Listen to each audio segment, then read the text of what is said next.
அனைவருக்கும் வணக்கம். இன்றைய பாடத்திட்டம் ஹைக்கூ கவிதைகள். அடுத்த பகுதியாக, ஆலை இயங்கும் சங்கொலி ஒலிக்கும் போதெல்லாம் வாடினான் நிலம் பறிகொடுத்த விவசாயி. விவசாயி என்ன பண்ணுறாங்க அப்படின்னா, விவசாயிகிட்ட ஆலை இயங்குறதுக்காக சில நிலங்கள்லாம் கையகப்படுத்துகிறாங்க.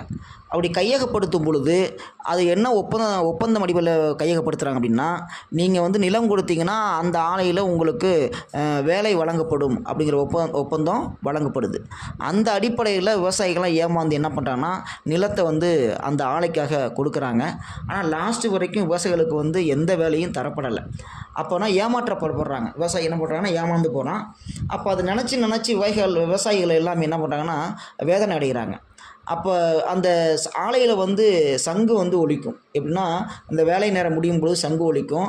அந்த சங்கு ஒலிக்கும் போதெல்லாம் இந்த விவசாயிகள் தன்னுடைய நிலத்தை பறிகொடுத்த அந்த நினச்சி துன்பப்படுறாங்க.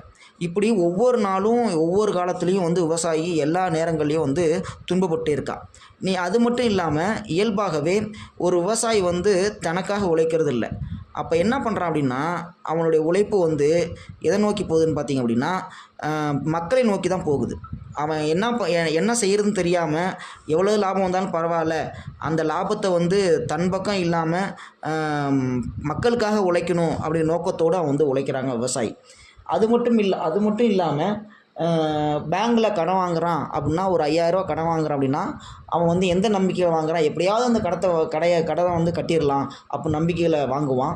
ஆனால் பார்த்திங்கன்னா அடுத்த வருஷத்துக்கான அந்த இயற்கை சீற்றத்தினால விவசாயம் கொஞ்சம் அழிஞ்சு போயிருக்கும், அவனுக்கு நஷ்டமாயிருக்கும், அவனால் கட்ட முடியாமல் போயிருக்கும்.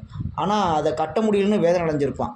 இதுக்கு இயல்பாக ஒரு கவிஞர் சொல்லுவார், 10 ரூபா சொம்பு திடியவனுக்கு தூக்கு தண்டனை, 10,000 கோடி திடியவனுக்கு டாட்டா பாய் பாய். உங்களுக்கு சொல்கிறது புரியும்னு நினைக்கிறேன். 10 ரூபா சொம்பு திடியவனுக்கு தூக்கு தண்டனை, 10,000 கோடி திடியவனுக்கு டாட்டா பாய் பாய். அதாவது அதுதான் விவசாயியோட நிலைமை. 5,000 கடன் வாங்கிட்டு கட்ட முடியாமல் தூக்கிட்டு தற்கொலை பண்ணிக்கிறான். அந்த சூழலில் தான் விவசாயிகள்லாம் தள்ளப்படுறாங்க. ஆனால் 10,000 கோடி ரூபா வாங்கிக்கிட்டு ஜாலியாக மேலே பறந்து போகிறான். அவனை இந்த உலகம் எதுவுமே போட்டு கேட்குறது இல்லை, அவனை ஒன்றும் பழிக்கிறது இல்லை. அவன் லாஸ்ட்டாக சொல்லக்கூடிய வார்த்தை என்னென்னா, என்னுடைய தொழிலில் நஷ்டமாச்சு, அதனால் கட்ட முடியல அப்படின்னு ஈஸியாக சொல்லிடுறான். ஆனால் விவசாயி ஒரு நாள் கூட என்ன பண்ண முடியும், என்ன சொல்கிறான்னா, என்னால் கட்ட முடியாதுன்னு சொல்ல மாட்டான். நான் கட்டுறேன், ஆனால் என்னது எனக்கான நஷ்டமாக இருக்குது, லாபம் வரல, லாபம் வந்ததுக்கப்புறம் நான் கட்டுறேன் அப்படின்னு சொல்கிறான். ஆனால் அப்படிப்பட்ட விவசாயம் தான் இந்த உலகம் துன்புறுத்துது. இப்படி ஒவ்வொரு காலகட்டங்களையும் விவசாயம் ரொம்ப பாதிக்கப்பட்டு விவசாயி ரொம்ப பாதிக்கப்படுறான். அப்போ அதுக்கு தான் என்ன சொல்கிறாங்க அப்படின்னா, இயல்பாகவே அப்போ விவசாயத்தை நம்ம பாதுகாக்கணும், அதை பேணி காக்கணும், அவங்களுக்கு நம்ம முன்னுரிமை தரணும் அப்படின்றாங்க. அதே நோக்கத்தோடு இன்னொரு கவிதையும் சொல்கிறாங்க பாருங்கள். காற்றாற்று வெள்ளம் தண்ணீரின்றி கடைமடை காயுது நிலம்.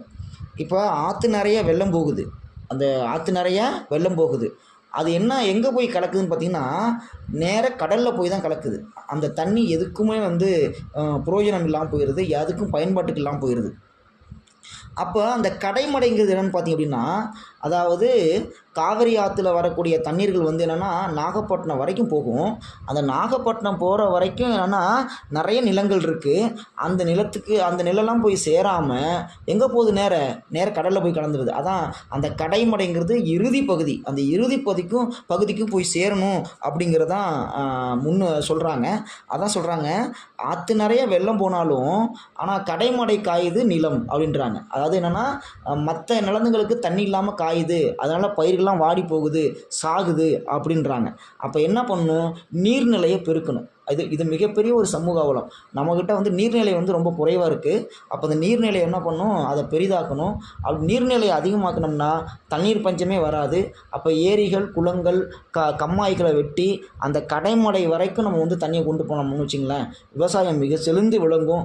அப்போ அது இந்த உலகத்தில் இருக்கக்கூடிய அத்தனை பேரும் செழிப்போடு வாழ்கிறதுக்கான வாய்ப்பு இருக்குது. அதனால தான் அது சொன்ன வருத்தத்தோடு சொல்கிறாங்க. இப்படி இயற்கையாக வர தண்ணீரை என்னது லாஸ்ட் வரைக்கும் காஞ்சி போகுது. அந்த காஞ்சி போகிற தண்ணி என்னென்னா சேமிக்கணும் அப்படிங்கிற விஷயத்தை அழகாக எடுத்துரைக்கிறாங்க. அப்போ என்னென்னா, அதுக்கு தான் சொல்கிறாங்க, கடைமடை காயுது நிலம். நம்ம விவசாயி என்ன பண்ணுவோன்னா, தண்ணி நம்பி தான் அங்கே விவசாயம் பார்க்குறான். அப்போ தண்ணி வரணும்னு வச்சுங்களேன், கண்டிப்பாக அவன் போட்ட நெல்லோ அவன் போட்ட பயிரோ கருகி வாடி போகும். அப்போ அதுக்கு என்ன வேணும்னா தண்ணி அவசியம் வேணும். அதுக்கு தான் இந்த சமூக அவலத்தை வந்து லாஸ்ட் வரைக்கும் போக்கணுங்கிறதுக்காக தான் இந்த இப்படிப்பட்ட அருமையான ஒரு கவிதை வந்து எழுதுகிறாங்க. திரும்ப வாசிக்கிற பாருங்கள். காற்றாற்று வெள்ளம் தண்ணீரின்றி கடைமடை காயுது நிலம். ஆற்று நிறைய தண்ணி போனாலும் விவசாயம் பண்ணுறதுக்கு லாஸ்ட் வரைக்கும் தண்ணி இல்லைடா. இது மிகப்பெரிய சமூக அவலம் அப்படிங்கிறத குறிப்பிடுறாங்க. நன்றி.